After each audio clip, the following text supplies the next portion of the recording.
À l'unanimité de son conseil, la Banque d'Angleterre augmente le prix de la livre sterling. Abaissé en 2008 à un niveau proche du plancher pour faire face à la crise financière, le taux directeur passe de 0,5 à 0,75%, alors que l'économie britannique tourne presque à plein régime.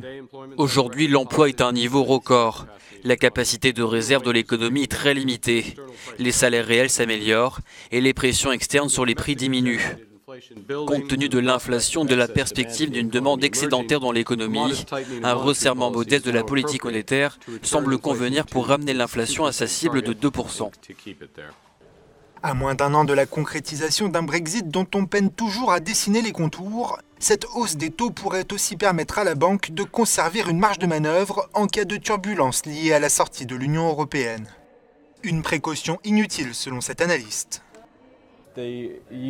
Si le Royaume-Uni et l'UE ne parviennent pas à un accord et que nous nous dirigeons vers un scénario sans accord, la Banque d'Angleterre pourrait être forcée de faire marche arrière très rapidement. Donc je ne vois pas l'intérêt de tout ça. Je crois vraiment que la banque veut donner la priorité à la crédibilité car elle souhaitait déjà relever les taux en mai, alors que ce qu'il faudrait faire, c'est plutôt attendre.